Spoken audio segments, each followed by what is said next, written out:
Querida igreja, boa noite. Luquinhas, como sempre, continua bravo, né?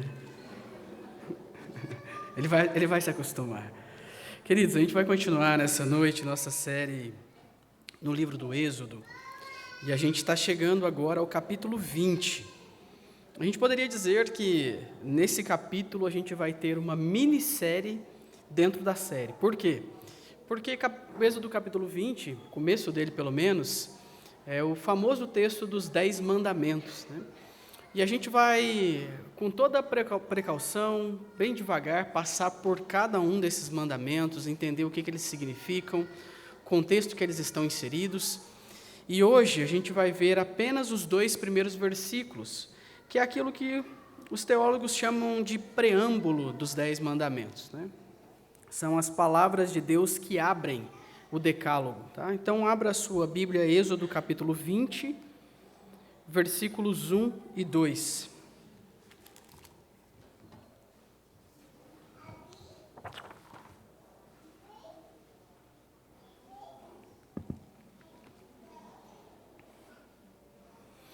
Lembrando aos irmãos que a nossa versão é a Nova Almeida atualizada.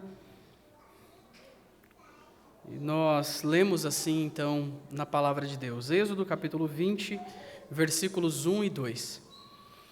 Então Deus falou todas estas palavras: Eu sou o Senhor, seu Deus, que o tirei da terra do Egito, da casa de servidão. Vamos orar? Senhor, nós estamos aqui nessa noite diante da Tua palavra, desejosos para ouvir a Tua voz falar conosco nessa noite, Pai. Nós não queremos apenas ser ouvintes, mas praticantes também, Pai, da Tua palavra. E para isso nós carecemos totalmente do Teu Santo Espírito, que Ele abra o nosso entendimento, que Ele derrube as barreiras existentes no nosso coração, trazendo convicção de pecados, produzindo fé na pessoa e na obra do Senhor Jesus Cristo, produzindo ainda um desejo genuíno de viver para a Tua glória, Pai. E é isso que nós te pedimos nessa noite, que o Teu Santo Espírito, o mesmo que inspirou Moisés a registrar essas palavras, abra o nosso coração, o nosso entendimento nessa noite, nos transformando pela Tua palavra para a Tua glória, Senhor. Esse é o nosso desejo, essa é a nossa oração e nós a fazemos no nome de Jesus. Amém. Qual a diferença entre a obediência de uma pessoa convertida pelo Evangelho e a obediência de uma pessoa que é apenas religiosa?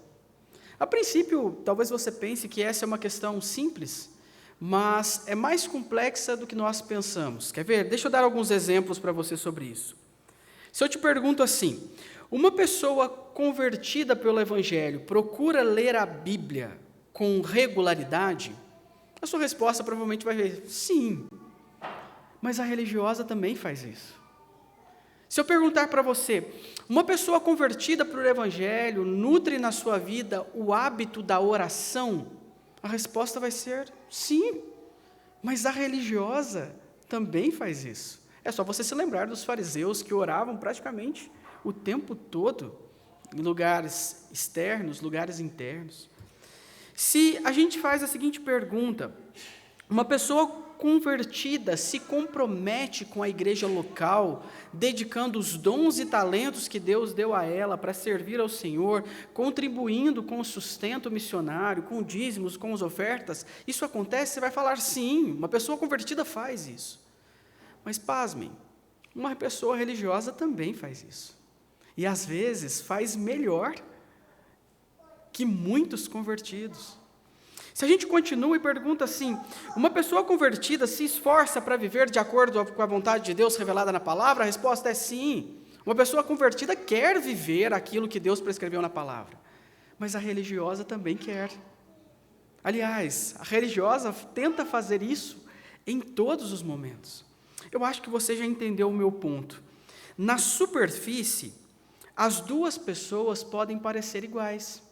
Elas oram, elas leem a Bíblia, elas servem na igreja, elas procuram obedecer à lei de Deus. Ou seja, alguém pode cumprir rigorosamente todos os seus deveres religiosos e ainda assim não ter sido transformada verdadeiramente pelo Evangelho. Então, voltando à pergunta, a gente pode fazer uma nova pergunta. Onde que está a diferença, então, entre uma pessoa religiosa e uma pessoa convertida pelo Evangelho?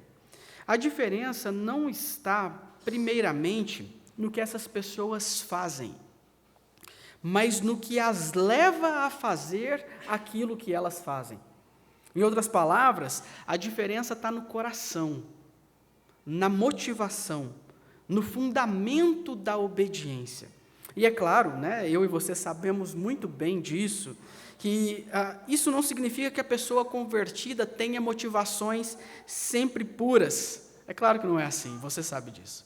Ela também luta com orgulho, com medo, com a tendência de negociar com Deus. A diferença é que a sua relação com Deus não está mais fundamentada no seu desempenho, mas na graça que recebeu de Cristo.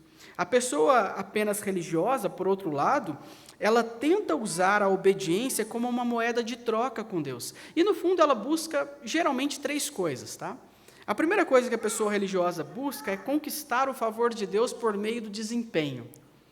Funciona mais ou menos assim: Senhor, eu tenho caminhado bem, eu tenho cumprido à risca as regras religiosas, eu me esforço para ir à igreja, eu me esforço para dar o dízimo, eu me esforço para obedecer à lei, eu me esforço para meditar na palavra e para orar. Então, o Senhor é obrigado a me abençoar. A pessoa religiosa faz isso. Tudo que ela faz é tentando obter recompensa da parte de Deus.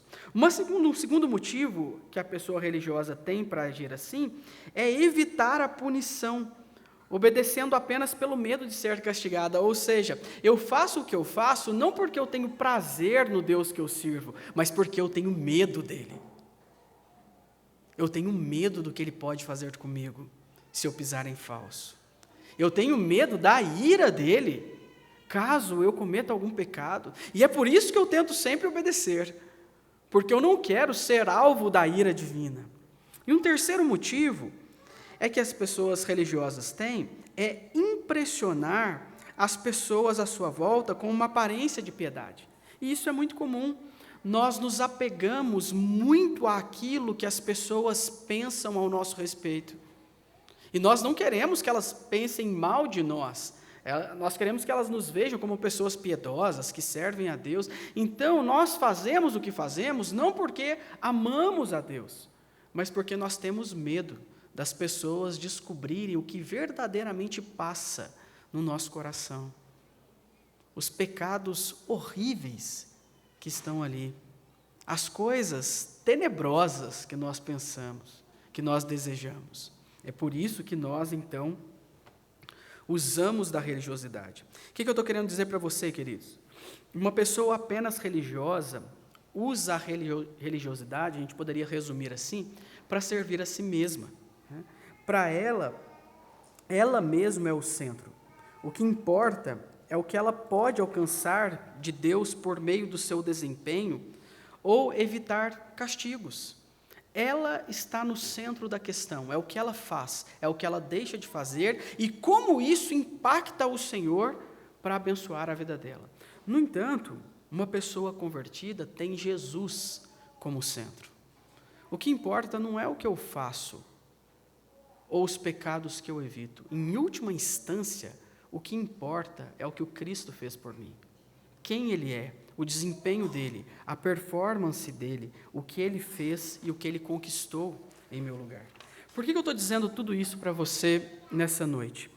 Porque é exatamente essa diferença que aparece na abertura dos 10 mandamentos. É estranho a gente pensar nisso, não é? Porque quando a gente fala em 10 mandamentos, a gente logo pensa em obediência.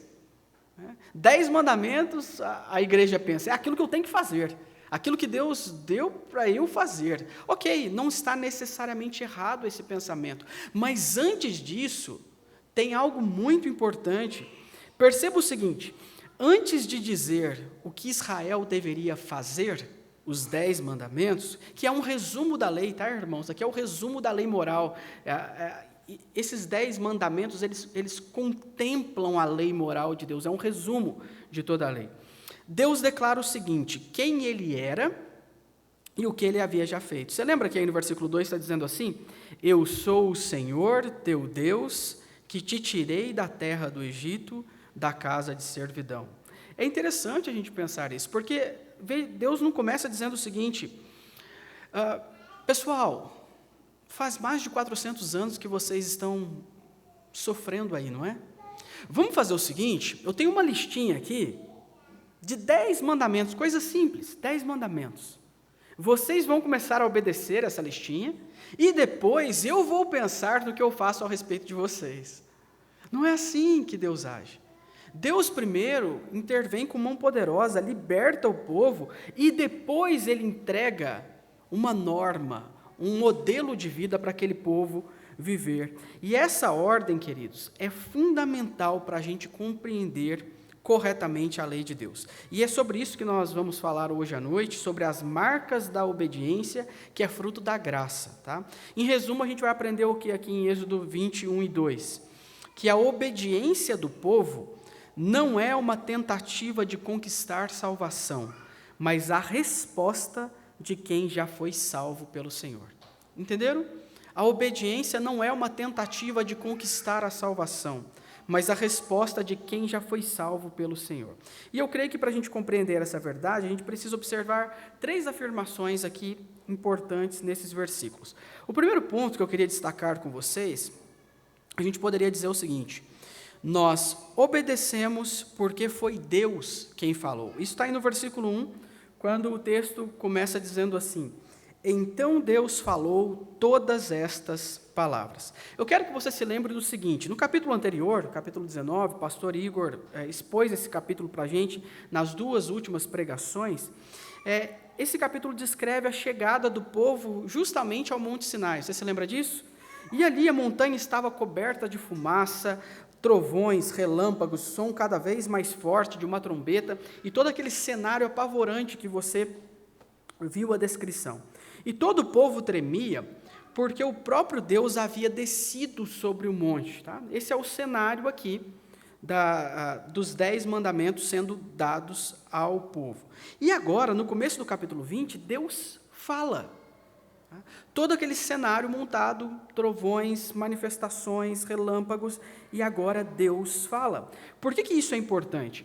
Porque isso nos mostra que os 10 mandamentos não foram inventados nem por Moisés, nem pela sociedade da época. É muito comum a gente ouvir isso fora, tá? Que essas regras que estão nos 10 mandamentos eram regras sociais que pertenciam àquela sociedade, regras que foram estipuladas por um povo para haver um mínimo de um convívio social ali à época. Mas não, os 10 mandamentos, eles foram dados pelo próprio Deus que falou ao seu povo. Deus não envia, um documento, ele fala. E aí Moisés registra aquilo que Deus fala.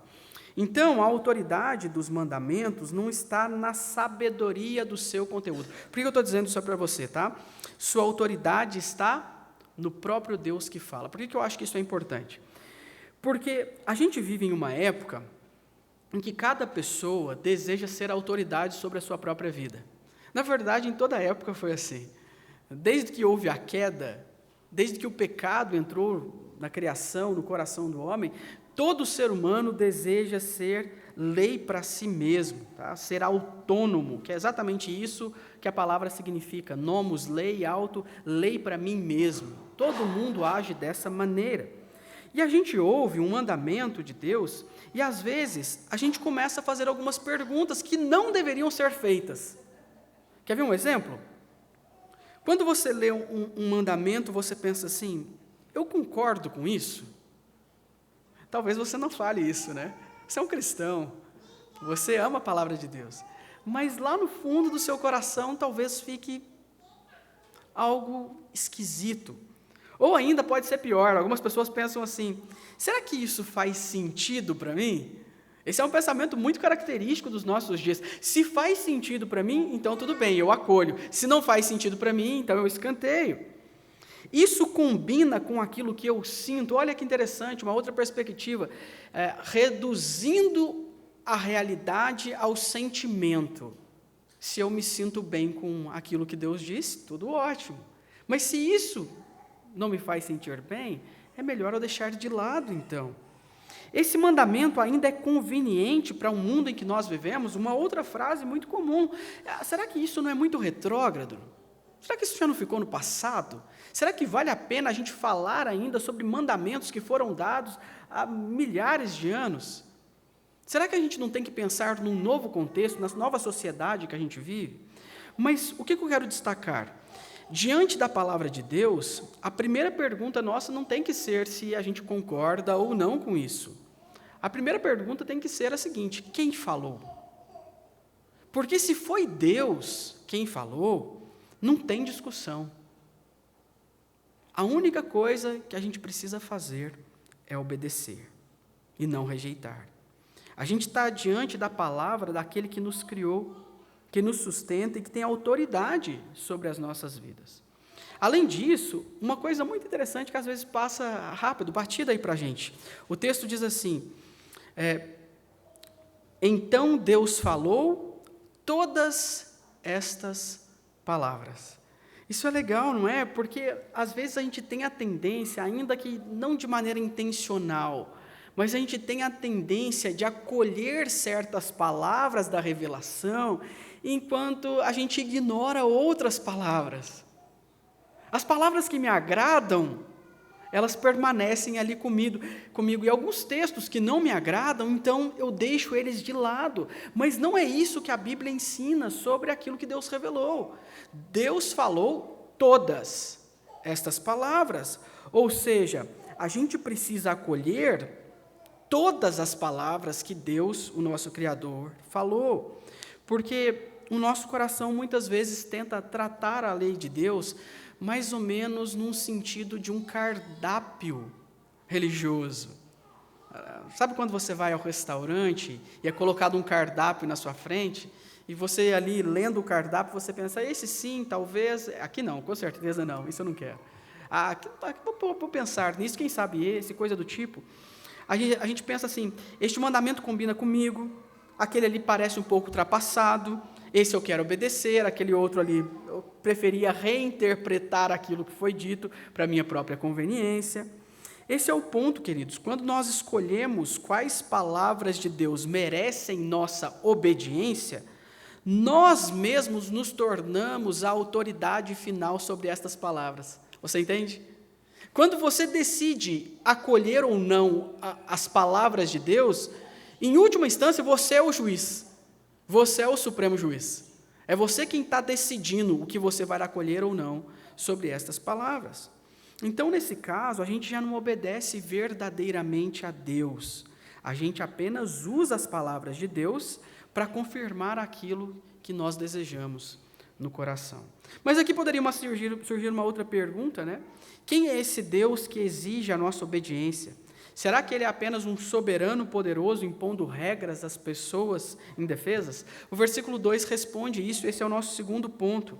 A gente obedece porque a gente pertence. E eu queria que você guardasse isso. A gente obedece porque a gente pertence ao Senhor. Veja que o começo do versículo 2 diz assim: eu sou o Senhor, seu Deus. E eu queria que você reparasse nessa ordem, tá? Os 10 mandamentos não começam com não terás outros deuses diante de mim. Eles começam com uma declaração, eu sou o Senhor, seu Deus. Mas é interessante, eu sei que talvez você já tenha caído nessa. Quando alguém pergunta para você assim, você sabe os 10 mandamentos de cor? Eu sei quais são. Então, me fala aí. Não terás outros deuses diante de mim. A gente vai logo para a parte da obediência, e a gente se esquece a parte em que Deus está mostrando a graça dele, que é tão importante quanto.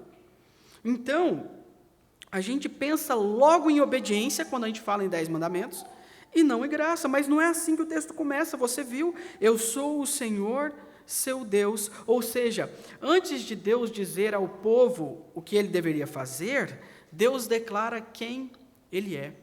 Eu sou o Senhor. E aqui é importante a gente se lembrar, esse é o nome pactual de Deus que está sendo descrito aqui. O nome que Deus revelou a Moisés, lá naquele episódio da sarça ardente, e significa basicamente o Deus da aliança, o Deus que cumpre aquilo que prometeu. Então Deus está falando, eu sou o Senhor, o seu Deus. E isso também é muito importante, queridos, porque existe uma relação aqui entre Deus e aquele povo. Ele não é apenas o Deus que existe. Ele não é apenas o Deus que criou todas as coisas. Ele é o Deus que tomou Israel para ser o seu povo, a sua propriedade. Existe uma relação aqui de aliança, de pertencimento. Talvez você se lembre da pregação ainda, da semana retrasada, lá no capítulo 19, versículo 4, Deus fala algo muito interessante, ele diz assim, vocês viram o que eu fiz aos egípcios, e como levei vocês sobre asas de águia, e os trouxe para perto de mim. Olha que legal esse texto. Qual que é a finalidade última da salvação? Tirar o povo da escravidão apenas?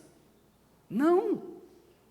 O objetivo último da salvação é tirar o povo da escravidão e levar esse povo até quem? Até Deus. A relação de adoração que o povo tem com Deus é o objetivo último da salvação. E às vezes a gente se esquece disso também, não é? A gente pensa assim, não, eu sou grato a Deus porque Ele me salvou, eu sou grato a Deus porque Ele me libertou. Está tudo certo, é mesmo, a gente tem que ser grato, mas não para apenas aí. Deus salvou você com uma finalidade, para que você seja um adorador. Às vezes a gente usa até essa expressão de maneira muito ruim, quando a gente pensa assim, quando a gente fala assim, o maior presente que Deus me deu é o céu. Parece bonito, não é? Eu vejo alguns crentes falando isso, a gente fala, nossa, que pessoa piedosa, né? Que tem como maior presente a salvação. Só que está errado. O maior presente que Deus nos deu é Ele mesmo. A salvação é só o meio pelo qual Ele leva o seu povo à adoração a Ele. É o relacionamento com Ele. O que há de melhor no céu, queridos, na nova criação, não é apenas a inexistência do pecado, das dores, das coisas ruins, da morte, mas é especialmente a presença de Deus conosco lá. Deus nos salva para Ele, para uma vida de pertencimento a Ele. Ou seja, Deus não tira o povo de algum lugar, Ele leva esse povo para si mesmo. Tá? Então, os 10 mandamentos são dados dentro dessa aliança, essa relação de aliança. Tá? Isso não deveria dar para a gente aquela impressão de que a gente obedece para ter um relacionamento. O pertencimento vem antes. Nós já somos o povo de Deus. Nós já fomos comprados por um preço. E agora sim, a gente vive, então, uma vida de obediência. Por que eu estou dizendo isso a você, tá? Porque quando a gente se esquece da graça, a nossa obediência tende a ficar pesada. Faça um teste na sua vida. Você perdeu o prazer nas coisas de Deus? Você cumpre os ritos religiosos mais por obrigação do que por prazer? Você faz o que você faz, não com alegria, mas porque você ou tem medo de não receber bênçãos de Deus, ou tem medo de ser punido por Ele. Isso é um sinal de que você se esqueceu da graça. E é claro que a sua vida vai ficar pesada. Sabe por quê?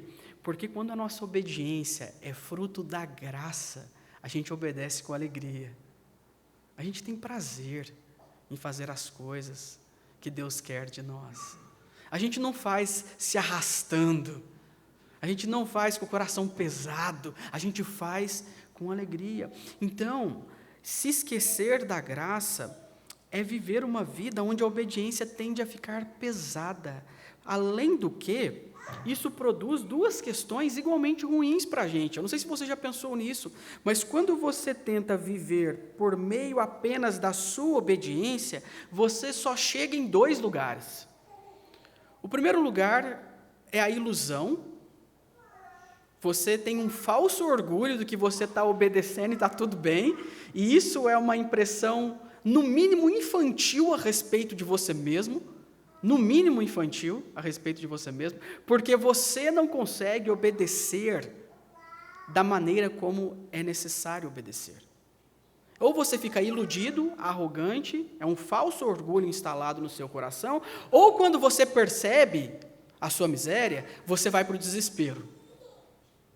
Porque você fala, eu não consigo. Por mais que eu tente, eu não dou conta. Eu não consigo cumprir aqui tudo aquilo que Deus quer de mim. Ou até quando eu cumpro aquilo que Deus quer de mim, ainda assim eu faço com o coração, não com a disposição correta que Deus exige de mim. Ou seja, ou a gente fica desesperado, ou a gente fica iludido. Mas quando a gente vive pela graça, não é assim que funciona. Eu obedeço porque eu fui eleito, porque eu fui convertido, porque eu fui justificado, porque eu fui adotado por Deus. Eu obedeço porque eu pertenço, porque a minha obediência é fruto de uma graça que me alcançou. E eu quero viver para aquele Senhor que me libertou de um senhor tirano, da escravidão, do pecado e da morte. Mas a pergunta final é, por que Israel pertencia ao Senhor? E isso vem no nosso terceiro ponto, quando a gente reflete o seguinte, a gente obedece porque o Senhor já nos libertou. Isso está na segunda parte do versículo 2, a primeira parte diz assim, eu sou o Senhor, seu Deus, e a segunda diz, que o tirei da terra do Egito, da casa de servidão. Então, novamente, antes de Deus falar qualquer coisa a respeito daquilo que Israel deveria fazer, Deus lembra aquilo que ele já havia feito. Tá? E lembra, Israel tinha vivido séculos de escravidão lá no Egito, debaixo das mãos de Faraó. E o Egito não era apenas o lugar onde os israelitas moravam, era aí, como diz o texto, a casa de servidão. E você lembra da história, a gente falou disso até pouco tempo atrás, Faraó controlava o trabalho, controlava o tempo, o corpo e até os filhos dos israelitas. Né? Eles não tinham força militar, eles não podiam fazer nada para ir contra Faraó, eles não tinham poder político, qualquer possibilidade de derrotar o Egito. Então, em resumo, e você sabe muito bem disso, Israel não se liberta. É Deus quem liberta Israel. Foi Deus quem tirou o povo da casa de servidão. Então, quando Deus dá a lei, a libertação já havia acontecido. E isso é muito importante, essa ordem é muito importante, primeiro a graça, depois a lei, porque ela nos protege de dois erros opostos também. Quando você entende isso, queridos, que a nossa obediência é causada pela graça, você evita, em primeiro lugar, o legalismo, que é essa ideia de que você tem que fazer para Deus te aceitar. Você tem que cumprir regras para você obter o favor de Deus. Isso é legalismo. E veja, nem todo legalista está com a motivação completamente errada. Tem muitas pessoas que amam Deus verdadeiramente, que elas desejam obedecer à vontade de Deus, mas elas têm no coração essa impressão de que tudo depende delas, e esse é o problema. Esse é o problema do legalista. Ele acredita que tudo depende do desempenho dele. Então a graça evita isso, porque a graça mostra para a gente que não é o nosso desempenho, mas foi o desempenho de Cristo. O que ele fez, o que ele conquistou. Um legalista pensa mais ou menos assim, olha, se eu obedecer, se eu orar bastante, se eu servir na igreja, se eu tiver um bom comportamento, então Deus certamente irá me aceitar. Então, o legalista inverte os dois versículos. Né? Ele coloca a ordem primeiro, depois a graça. E não é assim que funciona. Mas olhar para a graça evita também um segundo erro, que é desprezar a obediência. Como se Deus tivesse falado apenas o seguinte, Eu sou o Senhor, seu Deus, que tirei da casa de servidão, agora está tudo bem, faça o que você quiser. Você sabe que não é assim que funciona. A gente vai ver nas próximas exposições que não é assim que Deus trata com o seu povo. Ou seja, a ideia de uma libertinagem. Né? As pessoas pensam mais ou menos assim: já que a salvação é pela graça, então eu não preciso me preocupar com obediência. Já que Deus perdoa, eu posso continuar vivendo da maneira que eu quiser. Já que as obras não salvam, os mandamentos também não me importam. Mas foi o mesmo Deus que libertou Israel que deu esses mandamentos. Ele salva e depois diz: agora vivam dessa maneira. Então o Evangelho preserva essa ordem completa, evitando os dois erros que a gente tem. A salvação vem antes da obediência, mas a salvação também produz obediência. Nós não somos salvos pelas obras, mas também não somos salvos para permanecer nas más obras. A gente é salvo para as boas obras. Queridos, eu queria caminhar para o final com você aqui, voltando à pergunta inicial. Qual é a diferença entre a obediência produzida pelo Evangelho e uma obediência meramente religiosa? Tá? A religiosidade sem o Evangelho diz assim: eu obedeço para que Deus me aceite. Mas o Evangelho diz para a gente: em Cristo Deus me salvou, me tomou para si, por isso eu obedeço. E essa é a ordem de Êxodo capítulo 20. A gente está vendo aqui o início dos 10 mandamentos, e é assim: primeiro Deus fala, depois Deus toma aquele povo para si, depois Deus liberta esse povo, e somente depois Deus dá então uma regra, uma conduta para aquele povo seguir. E se a gente ainda tem no coração esse espírito legalista, minha intenção aqui nessa noite é advertir você contra os próximos sermões. Porque vai ser muito fácil você chegar nas próximas exposições e pensar: isso daí eu cumpro. Está tranquilo. Não matarás? Não, sou um cara extremamente pacífico. Nunca fiz isso. Ou, nunca adulterarás? Não, sou fiel. E coisas do tipo. Não terás outros deuses diante? Não tenho. Adoro somente o Senhor. A sua percepção a respeito dos mandamentos será a de um falso orgulho. Mas se a gente tem em mente isso, a nossa incapacidade de obedecer completamente à lei de Deus, a necessidade de um Redentor que faça isso em nosso lugar, aí sim a gente começa a entender o lugar dos 10 mandamentos na nossa história. Como a gente deveria viver, com um coração humilde, reconhecendo aquilo que a gente é incapaz de fazer, mas olhando ao mesmo tempo para aquilo que Cristo já fez em nosso lugar. Cristo sim cumpriu toda a lei, e sem nenhum pecado, sem falhar em nenhum mandamento. E a nossa segurança não está naquilo que a gente pode fazer. A nossa segurança está naquilo que Ele já fez por nós. Isso é a graça, queridos. É quando Deus nos chama para a adoração, para uma vida aos seus pés, não exigindo de nós aquilo que nós não conseguimos dar, mas aquilo que Cristo já deu por nós, aquilo que Cristo já fez em nosso lugar. Essa é a nossa segurança, essa é a nossa esperança. Em resumo, queridos, esse preâmbulo aqui dos 10 mandamentos nos lembra o seguinte: é a graça que causa todas as coisas. Em outras palavras, o que eu estou querendo dizer para você é o seguinte: se você está aqui nessa noite, é por causa da graça. Se você tem vivido uma vida minimamente boa, em obediência à palavra de Deus, é por causa da graça. Se Deus tem te abençoado com boas coisas, é por causa da graça. Se Deus tem te tratado pecados no seu coração e disciplinado você, é por causa da graça. Tudo é por causa da graça.